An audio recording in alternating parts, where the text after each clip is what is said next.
Welcome back to the Differential Show. Today I'll briefly go over Game Week 3 and how my team did. I'll break down those last minute transfers and then the big reveal, my wildcard team. So let's go. 47 points. Not exactly what I was aiming for, but I'll take it. 6 points in defense total.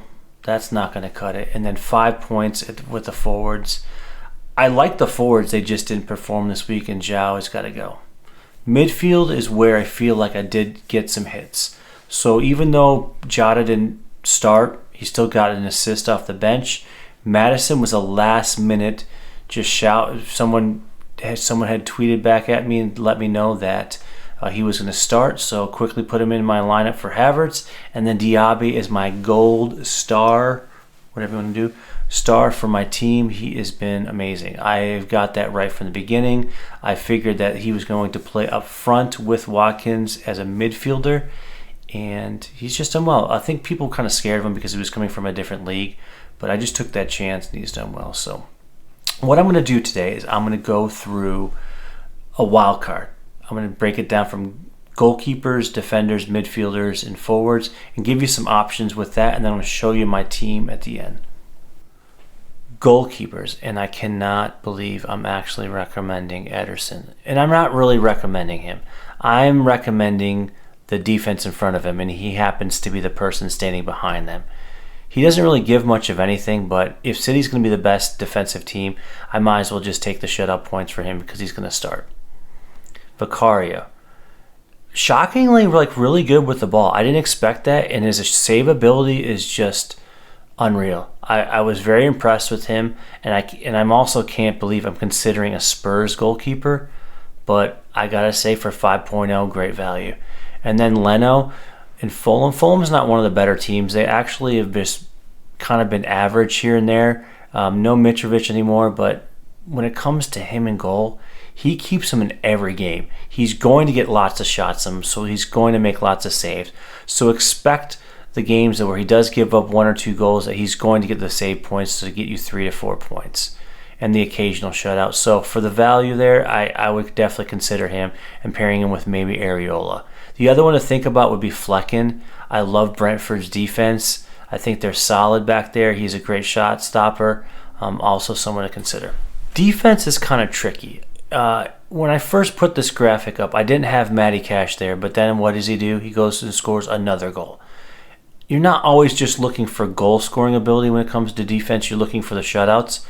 And Matty Cash is not going to always have shutouts, but he does now, to me, have the ability to score maybe somewhat consistently. When I say consistently, maybe like every 5th or 6th game, you can expect him to put one in the net. But he's on a decent team, and he's not injured. I had him last year, and it was a disappointment, but he looks pretty good, and he's definitely involved in the attack. Anderson. Let's just talk about Crystal Palace. How many goals did they have against? 2. 2 goals against. How many have they only scored? They've only scored 2, but defensively, he looks like the best player back there, and he also has the ability to score off set pieces. He's just solid. He's going to start every game. I like him. I think he's a great player to just platoon with someone else. So if you're just looking at basically the fixtures, he's someone you can get in there. And then lastly, if you're looking for a safety net, Chilwell, pretty much the majority of us have him. If he's just going to be like Haaland where he's going to score constantly, you might as well get him on your team just to kind of do it for a wash purpose. So I would definitely have, if you don't have him, consider Chilwell. Players that I didn't have on my list over here would be Udagi and then Gusto. Cheaper, but good value in the initial runs that they have right now, and later on you can always just swap them out for someone different. But if you're just looking for a little bit of a budget room to maybe if you want to keep holding Salah and Haaland, those are players I would consider, and they might actually be on my team. Midfield. I know you see Rodri there and you think, why is he on there? He's a defensive center mid, but you know what? He starts like every game. And he gets the occasional goal. He just happens to be getting one like every other game. And maybe that's not just a fluke. Maybe he will get those every other game goals, and that's something you want to get on now.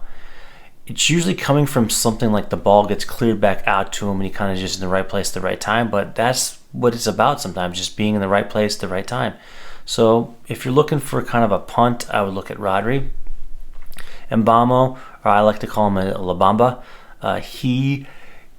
Don't ask me why I call him Mbamba, but Mbamo, don't fight it. He's a good player. His underlying stats are great. He's on pens. Don't try to go in a different direction when you know he's just going to give you solid points. So he's someone I'm definitely considering.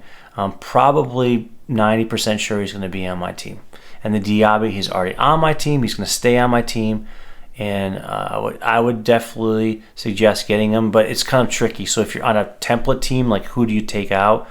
That's a tough one. If you're looking template-wise, yeah, it's tough because you have all Man U and Arsenal players with probably Mbamo.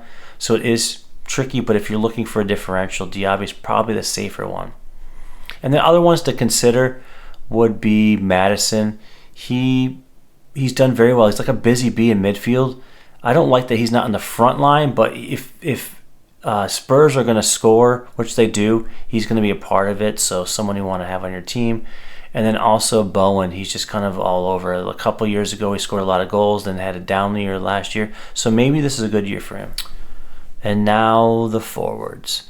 Not too many to pick from.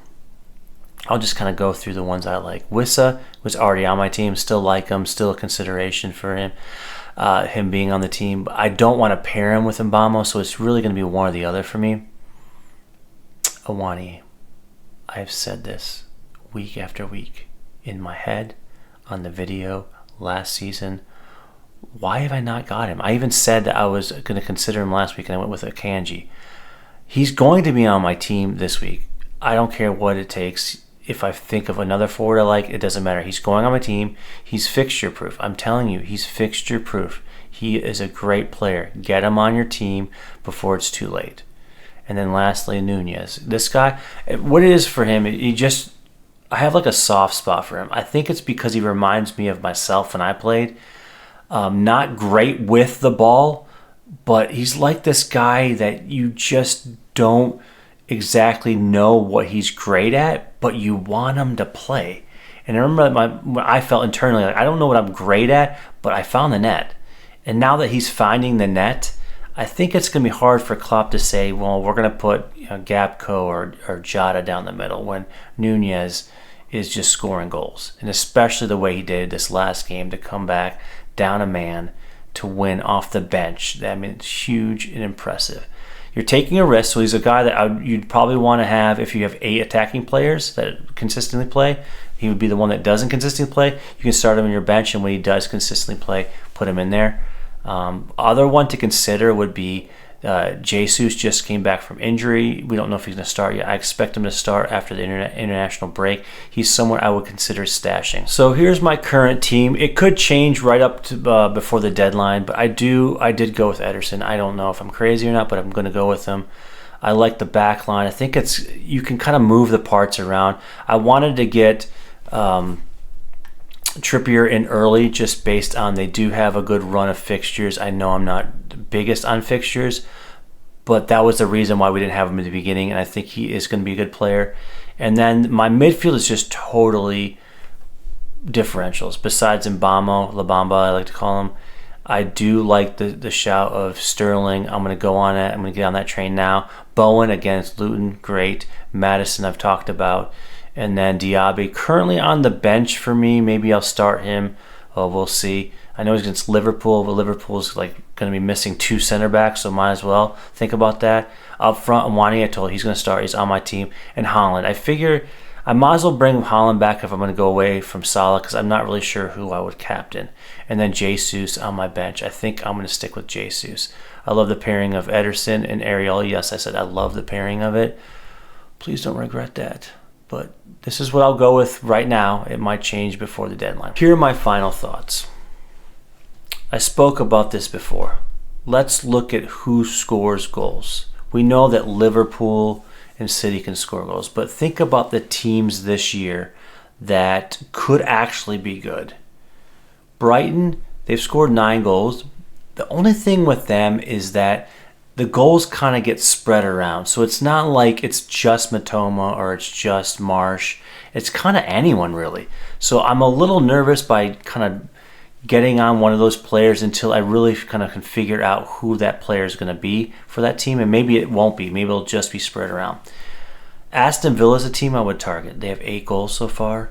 I've said Diaby. Watkins is a good pick. I mean, he's a little bit more expensive, but they are going to score goals, and they look pretty good this season.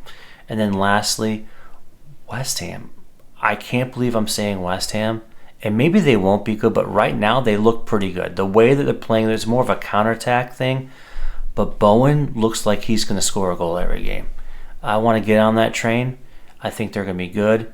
And those are the things you want to look for, because last year that's how it was with Newcastle and Brighton. So who are going to be those couple teams this year? And that's what may make the difference from you going from maybe top 100K to maybe top 10K or even beyond that. So, well, that is it for this week's show. Please make sure you subscribe to the channel, and good luck with your deadline transfers.